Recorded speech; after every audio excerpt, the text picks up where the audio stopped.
Bienvenidos. Mi nombre es Carlos Laya, tengo el honor de ser el moderador de este panel. Vamos a ver qué tanto tengo que moderar, yo creo que estos se moderan solos.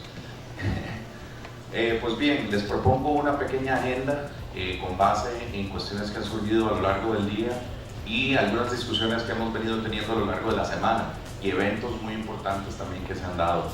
Entonces me gustaría tal vez primero que nosotros los panelistas nos presentemos y digamos brevemente qué hemos hecho en cripto, ¿ok? No qué hemos hecho, que fuimos Boy Scouts, que estuvimos en la universidad, todo eso. ¿Qué hemos hecho en el mundo cripto, en el mundo blockchain? ¿Cuál es nuestra huella blockchain? ¿Ok? Entonces es lo primero que les voy a pedir. Posteriormente, bueno, el nombre del panel es Reconocimiento Legal y Económico de las Criptos. ¿Ok? Entonces se la voy a devolver un poquito al banquero, ¿verdad? A la mesa. Y tal vez circulamos el micrófono un poquito porque hay un sentimiento muy antibancario dentro de la cultura o del mundillo cripto en este momento y sería un aporte interesante. Posteriormente tenemos unos quotes de este famoso comunicado del Banco Central que espero que también lo disfruten muchísimo, son casi cómicos y bueno, vamos a ver después de eso qué nos da tiempo de hacer. Para cerrar, le iba a pedir a cada uno de los señores panelistas que nos haga una predicción de a dónde vamos a estar en 5 años en el mundo cripto y que la razone por el tiempo que tengamos. ¿Les parece? Vamos a ver si entregamos un panel aquí que al menos los entretenga. Pues bueno, mi nombre es Carlos Araya, soy abogado, soy miembro de la firma Central Law, pero tenemos una iniciativa que se llama Disruptive, que apoyamos startups y cuestiones así por el estilo. He hecho y asesorado 2 ICOs, que no nos gusta usar la C de coin, pero es lo que es.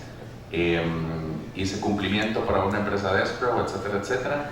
Entonces así es como entré en el mundillo. En alguna ocasión me tocó recibir honorarios en Bitcoin y quedé infectado, ¿verdad? Buenas tardes, mi nombre es Julio Córdoba, soy miembro de la Comisión de Derecho Informático del Colegio de Abogados. Hace como unos 5 o 6 años hice una de las primeras investigaciones de carácter académica sobre criptodivisas. Fue para mí en ese momento algo muy difícil hacer el marco teórico porque había muy poca información. No es como ahora, esta investigación ha tenido algún tipo de ser citada por fuentes internacionales o por académicos internacionales como una de las pioneras sobre el tema. También he invertido parte de mi tiempo en el apostolado del evangelismo, de estar conversando de estos temas en lo que es universidades, capacitación a profesionales y también al Poder Judicial de la República y jueces centroamericanos. Muchas gracias.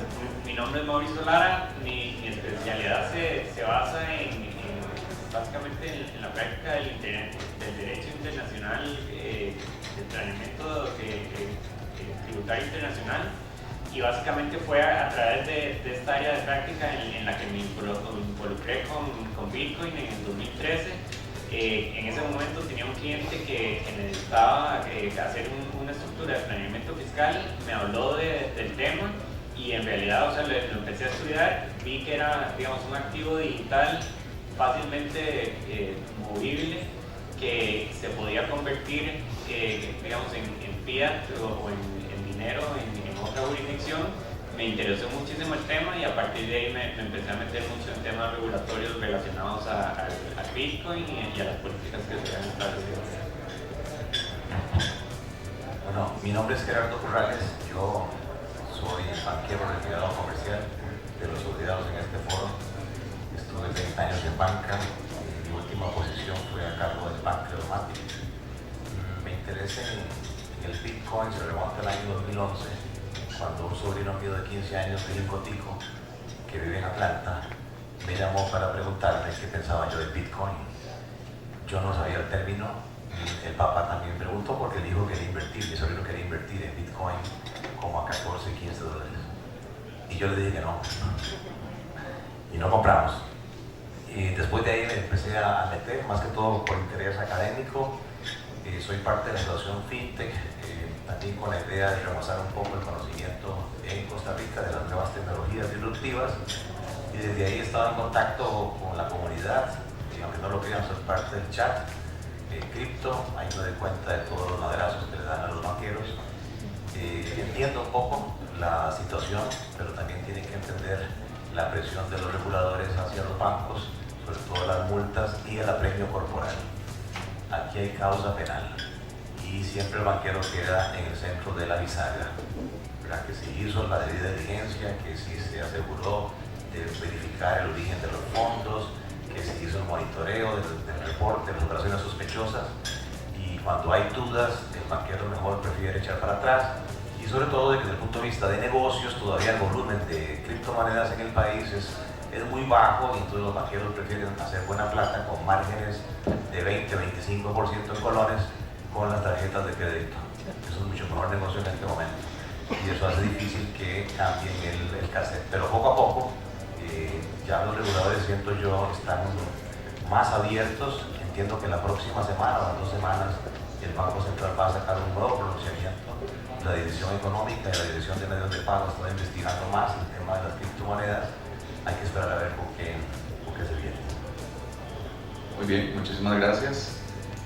No sé si alguien del público nos quisiera dar una opinión del mundo cripto acerca de los bancos centrales y lo que hacen los bancos con el dinero. No sé si alguien quiere,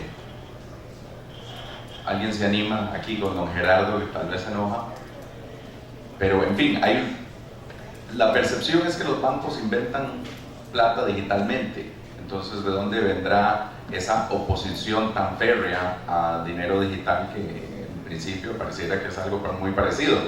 Quisiera tal vez si alguien me ayuda, yo no sé si ven ahí el viejito de la estatua del Banco Central, ahí le pusieron un medallón de Bitcoin. Qué muchachos más traviesos. ¿Alguien me podría ayudar por favor pasando el slide ahí en la compu?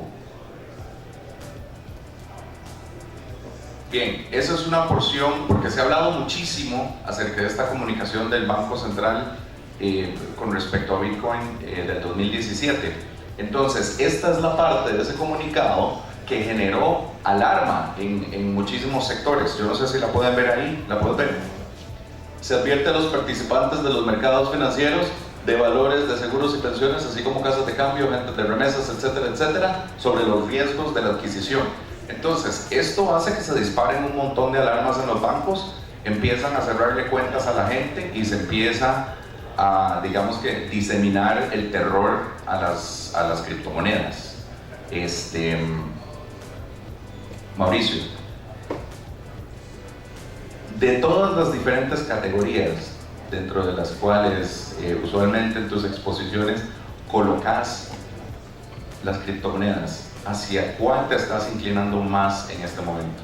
Hablaste de security, commodity, activos, etc.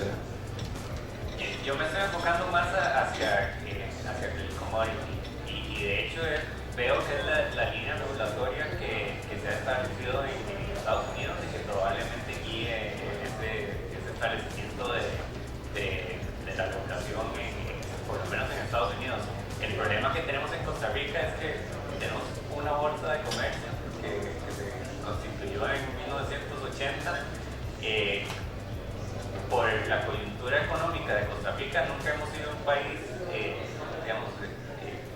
que haya requerido de un mercado interno de commodities para vender los productos.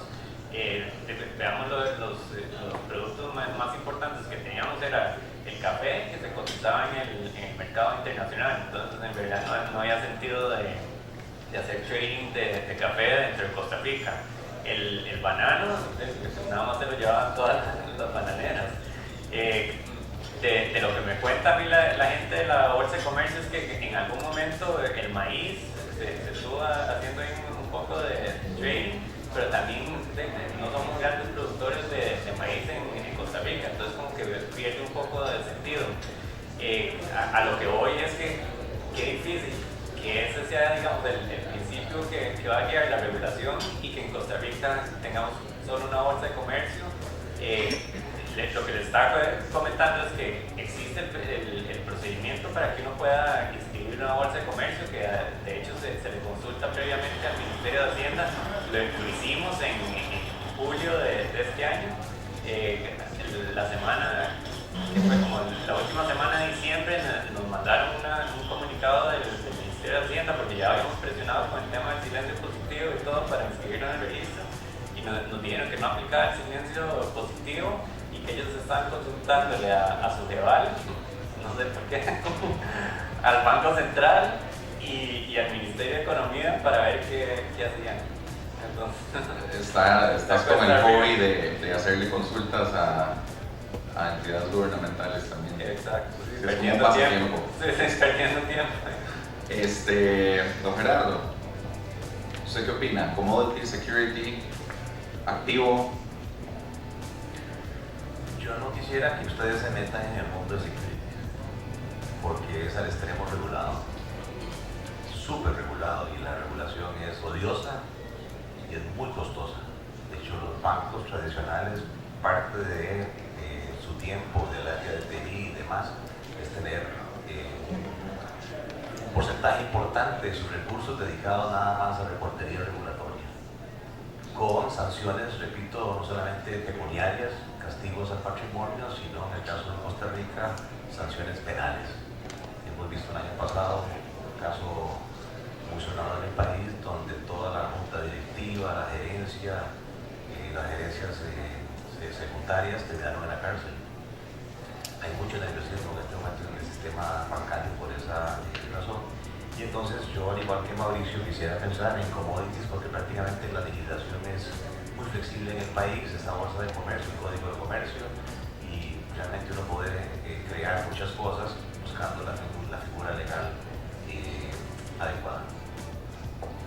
Respecto a esto, recuerdo cuando hizo el Banco Central el pronunciamiento en octubre de 2017, al día siguiente yo tenía una ponencia particular privada sobre criptodivisas. Yo tenía obviamente mi PowerPoint hecho, todo listo, como una persona diligente, y a las 5 de la tarde sale un comunicado que dice Banco Central prohíbe criptomonedas en Costa Rica. Eso es lo que decía en los medios de comunicación.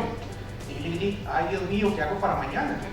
Ya se me perdió el PowerPoint, y ¿qué hago? Porque tengo que entretener a los señores como 4 horas.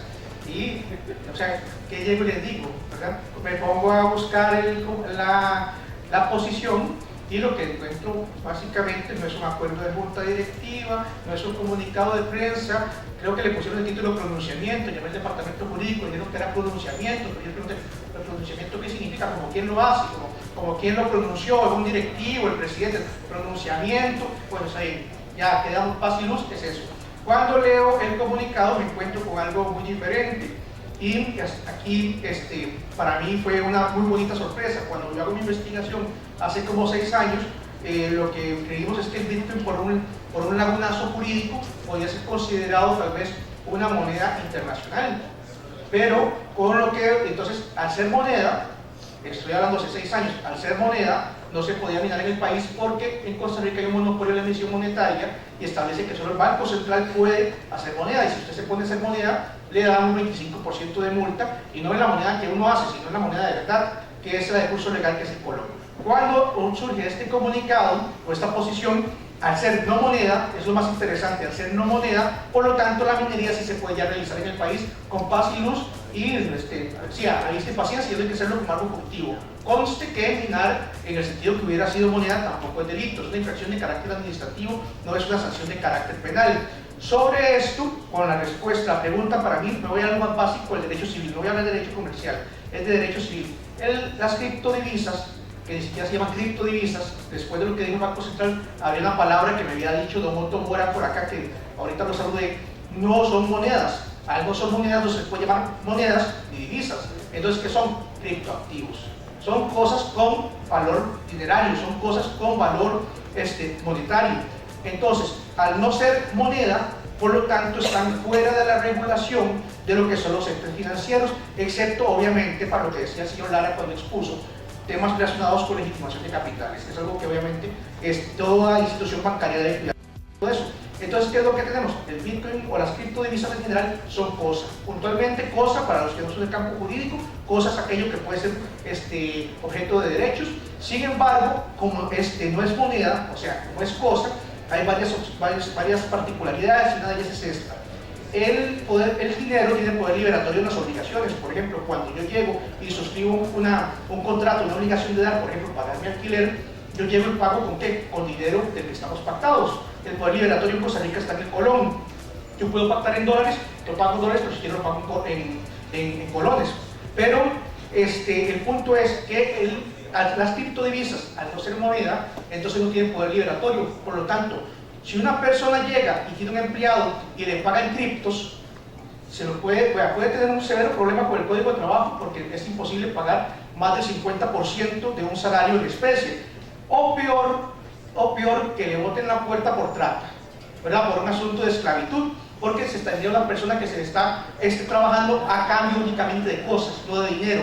Y el código de trabajo trata de limitar cualquier resabio con el tema de esclavitud o de latifundio, ¿verdad? Entonces se estarían generando un tecnolatifundio, ¿verdad? Entonces, básicamente, y para ser muy breve porque hay bastantes preguntas, entonces, desde mi punto de vista, jurídicamente, desde la que es la estructura básica del derecho, el derecho civil, los criptoactivos son cosas.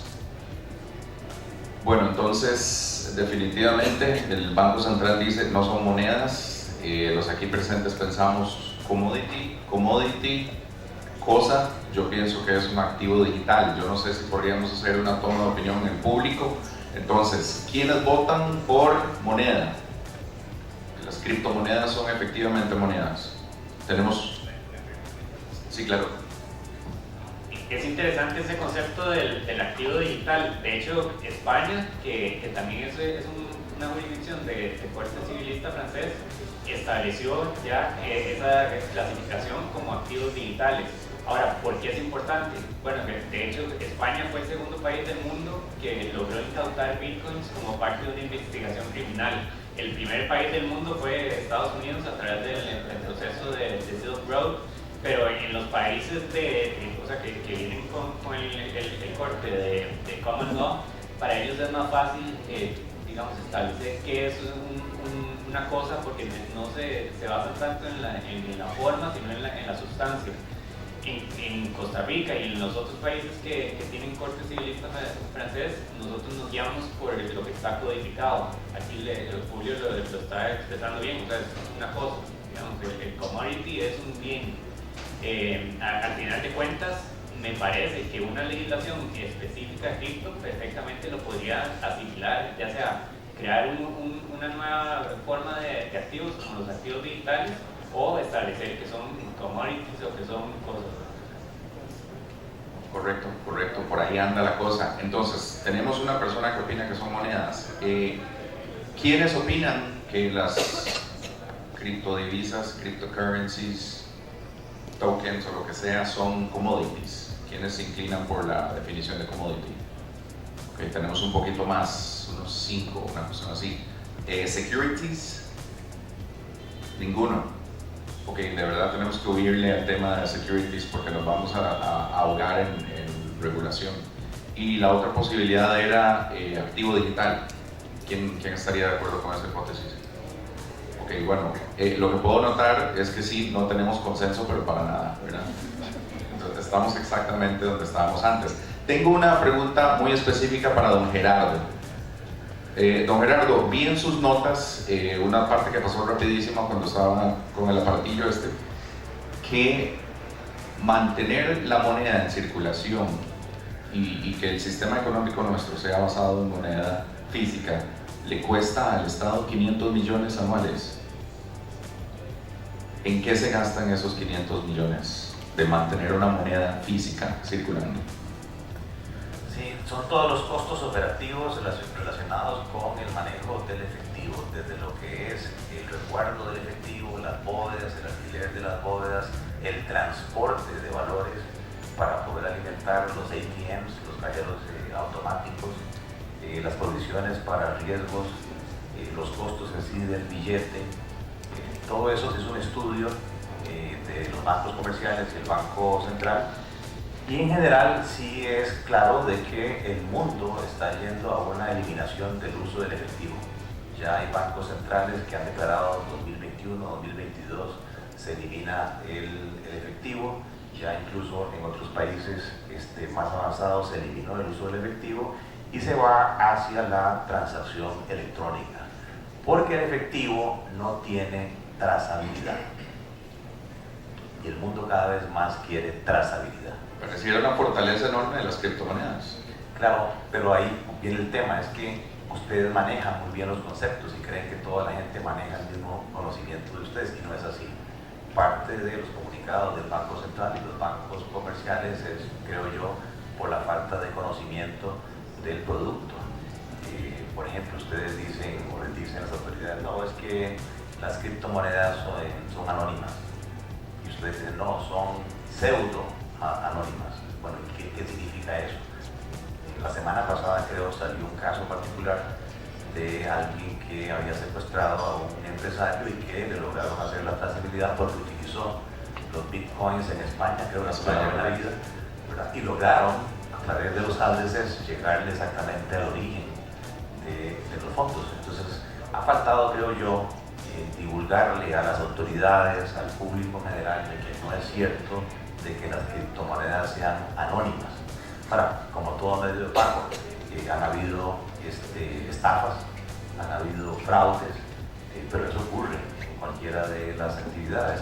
Lo importante, creo yo, es establecer claramente cuáles son las ventajas de las criptomonedas y cuáles son las desventajas, especialmente para los reguladores, que yo lo decía en mi presentación. Protección al consumidor es una onda mundial que va orientada a proteger al consumidor, a suministrarle la información, a evitar que lo estafen, a evitar que lo engañen, a evitar el fraude. Anti-money laundering, obviamente todo lo que es control de lavado de dinero, obliga a que cada uno de nosotros conozca el origen de los fondos y la reportería de operación sospechosa. El tema de impuestos no se llama voluntarios. Nadie ha dicho aquí que a la gente le encanta pagar impuestos, pero se llaman impuestos no voluntarios, y más que todo en el país.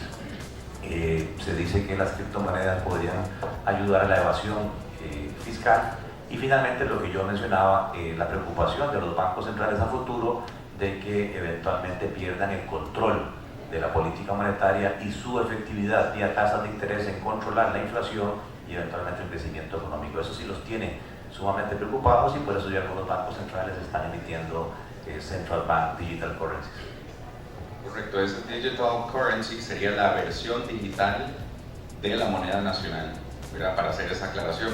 No es una emisión por parte de no es un ICO por parte de un emisor nuevo, es una versión digital de la moneda circulante nacional. Mauricio, ¿estás familiarizado con el esquema que propone el tax plan de Donald Trump, el nuevo, para asignarle impuestos a los traspasos de criptomonedas? Bueno, no específicamente en temas de criptomonedas o desconocía si específicamente lo establecen, pero sí cambió la regulación en torno a los capital gains. Correcto. O sea, que previamente lo que existía era que existían los barter transactions que le permitían a uno básicamente diferir la ganancia de capital haciendo trueques, y eventualmente cuando ya uno convertía, digamos, a efectivo, entonces ahí pagabas el impuesto a las ganancias de capital sobre la diferencia que quedaste entre tu activo inicial al final.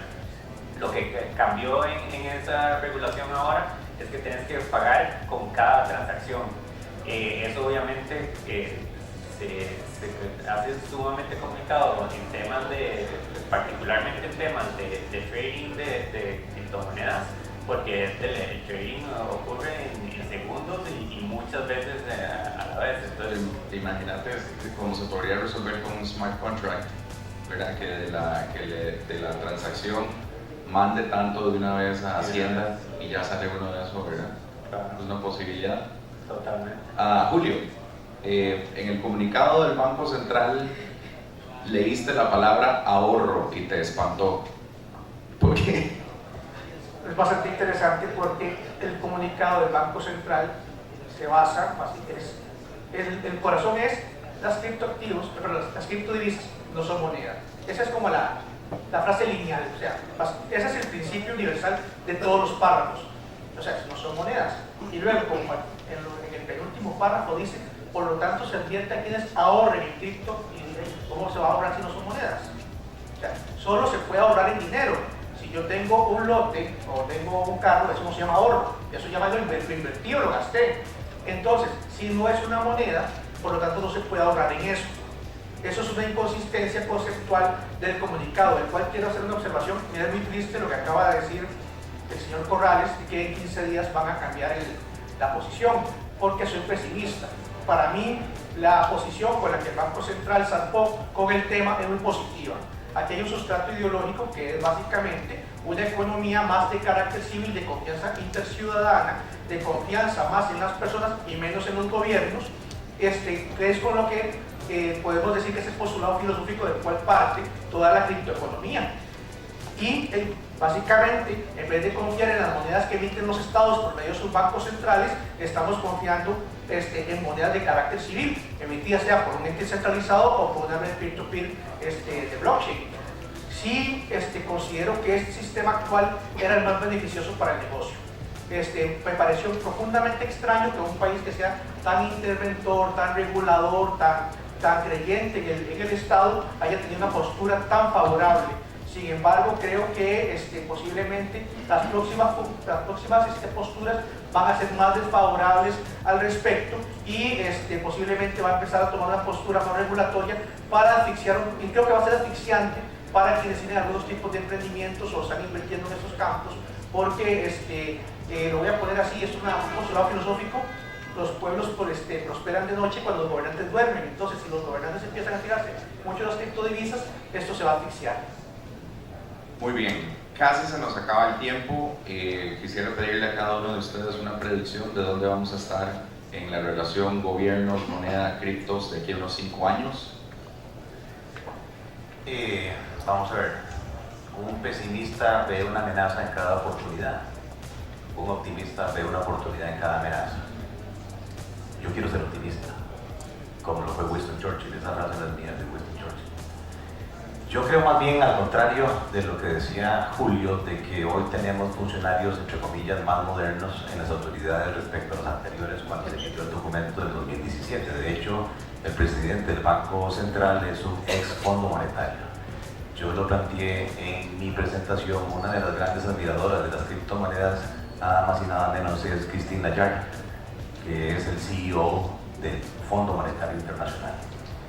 Desde el año 2014 para acá ha habido mucho paper en el Banco Internacional de Pagos, en el Banco Central Europeo, en el mismo FED, a favor de las criptomonedas. Claro, hay un tema de preocupación general que es el control de lavado de dinero, que es el tema de protección al consumidor, pero en todos los papers que yo he leído, los reguladores están preocupados, que no quieren asfixiar la innovación, que quieren buscar un balance. Y por eso yo soy más de la filosofía que debería buscarse un acercamiento de la asociación blockchain con las autoridades. Porque lo peor que puede pasar es que salga una camisa de fuerza sin que se conozca exactamente el detalle. Y hacia futuro, yo que estuve del otro lado, vean, las oportunidades para la tecnología que está detrás de las criptomonedas, el blockchain, yo lo veo pero súper inmenso. El índice de eficiencia operativa de los bancos del Estado de este país es pésimo. En el 2018 los bancos del Estado cerraron con un índice de eficiencia operativa del 68%. ¿Qué significa eso? Que de mis ingresos netos de carga financiera más fee income, el 68, casi el 70% se va en operating expenses. Salarios, gastos administrativos, papelería, agua, luz, teléfono, papel higiénico, etcétera, cargas sociales, porque los bancos del Estado no han logrado la transformación digital de sus organizaciones. Y ya hay ejemplos, los mostraban en la mañana, Roberto y el otro expositor de EY, donde ha habido aplicación exitosa en simplificar procesos, en automatizar todo lo que es compensación y liquidación, que eso es clave en los bancos, o en poder hacer en la nube transacciones en segundos. El brick and mortar transaction es sumamente caro. En mis tiempos, el costo por transacción del brick and mortar de las sucursales tradicionales en PAC, que eran de los más eficientes, $2.50. Cualquier tipo de transacción hecha en sucursal, de tal manera de que los bancos están dispuestos a innovar y buscar opciones tal que me permitan automatizar, que me permitan eficientizar los procesos para poder reducir ese índice de eficiencia operativo, y las autoridades están muy interesadas en eso porque esa ineficiencia explica que los márgenes en colones en este país sean prácticamente 3 veces los márgenes en dólares por esa ineficiencia operativa. Mauricio, de aquí a 5 años, ¿en qué estamos? En el mundo cripto, bancos centrales, monedas, no monedas, tokens. Yo espero ver más iniciativas de los gobiernos en establecer regulación específica de criptomonedas, o sea, leyes específicas que salgan a regular las criptomonedas. Ya no solamente de los offshore financial centers, como dije antes, sino de Estados Unidos, de la Unión Europea, y probablemente eso vaya a guiar a los demás países a que se establezcan políticas similares. Seguir los pasos. Y nada más para hacer un comentario sobre lo que estaba diciendo don Gerardo, que es sumamente interesante y de hecho va muy de la mano con toda esta tendencia que es básicamente las tecnologías aplicadas a la industria de las finanzas, que por ejemplo en Costa Rica todavía tenemos un impedimento que tienen los bancos, que tienen que tener abiertas por lo menos una sucursal por provincia. Eso te elimina ya totalmente la posibilidad de tener los bancos electrónicos como ya los estamos viendo en Estados Unidos y en la Unión Europea, donde ni siquiera tienes que tener unos sucursales y le puedes dar todos esos servicios bancarios a las personas. Entonces, me gustaría ver por lo menos una ley fintech en Costa Rica que ya nos vaya dando ciertas pautas que podamos adoptar y también aplicarlas a las personas. Muy bien. Julio. Dice por ahí que 5 años. un pesimista es un optimista con experiencia, ¿verdad? Entonces, basado en lo que decía don Gerardo, si en 15 días el resultado del pronunciamiento nuevo es más favorable, estaré muy feliz de estar equivocado. De aquí a 5 años, considero que el que más participe el Estado y el gobierno, peores van a ser las cosas. Cuando un político llegue y dice quiero ayudarte, el Estado va a ayudarte, las cosas salen mal, pregúntenle a Uber, ¿verdad? Que todo estaba funcionando bien y ahora lo quieren ayudar, lo quieren regularizar y vean que estamos más bien a riesgo de que pase lo que pasó en Barcelona, que mejor se puede. Entonces, considero que una postura como la actual sería muy favorable en este campo y este terreno. A nivel jurídico penal, sí tengo una preocupación, no aplica para nadie que esté aquí, pero sí algo que está ocurriendo masivamente en lo que es la calle, que muchas personas están invirtiendo en lo que parecen esquemas piramidales Ponzi, en sistemas de trading que no tienen nada, o incluso afilie a 2 amigos y vas a ver que en tanto tiempo son millonarios, ahora son nivel platino, nivel oro, nivel no sé qué, te vamos a dar el secreto que los banqueros no quieren que sepas, etcétera, etcétera. Creo que muchas de esas personas ya de aquí a 5 años van a estar ya en la audiencia penal con todo el dinero que invirtieron y que les salió mal. Entonces, basado en eso, considero que hay una falta de educación financiera y que algunas personas inescrupulosas han querido aprovechar esa oportunidad. Ahí sí me gustaría que todos los que estamos participando en esto, adultos, perdón, ya 3 segundos o 4, todos los que estamos participando en esto, advirtamos a nuestros amigos que no todo lo que brilla es oro. Y entonces que el cripto no es exactamente como haberse encontrado una reserva de petróleo en casa y mucho menos en la computadora. Muchas gracias. Daniel Rojas y yo fuimos infiltrados, ¿verdad? Una vez a una presentación de esas carajadas de multinivel de cripto, que iba Chocheo Romano, iba un jugador de Saprissa, iba, ¿cómo se llama? Melissa Mora también. Melissa Mora. Entonces muy poco serio. Creo que don Gerardo tiene una réplica. No es réplica, creo que es importante para el auditorio porque no se tocó. El país acaba de aprobar el plan fiscal, el famoso expediente 20.580, y ahí se modificó toda la ley del impuesto de ventas, lo mismo que modificaciones del impuesto de renta. Entonces es importante para este auditorio decir que el sistema impositivo costarricense sigue siendo territorial. O sea, no hay renta mundial. Si yo logro demostrar que mis ingresos de minería o que mis ganancias de capital vienen del exterior, no son grabados. Ahora, si se están generando esos pagos acá en Costa Rica, sí serían tasados las ganancias de capital al 15% y las utilidades al 30%. Y el impuesto de ventas, que ahora sí aplica a los servicios que se realicen en Costa Rica. Todos los servicios van a ser tasados con el 13%, salvo los que expresamente están en el artículo 8, que ahí la ABC metió la mano, y entonces todo lo que es créditos, todo lo que es dispensas de efectivo, todo lo que son garantías de participación y cumplimiento, todo lo que es transacciones de canje de divisas, no están tasadas con el IVA, pero obviamente no hubo interés, nadie de aquí pegó el brinco, y entonces lo que son servicios relacionados con criptomonedas, si se hacen acá localmente, sí serían tasados al 13%. Yo pienso que 13% en compraventas de los bitcoins, cuando se encuentra uno con el Caramba Motors ahí que le venda $100 en bitcoin, habrá que sumarle 13% para ser transparente, y si esa es su actividad habitual, al final de año le toca presentar declaración de la renta diciendo: sí señores, yo vendo bitcoin, tírenme agua bendita.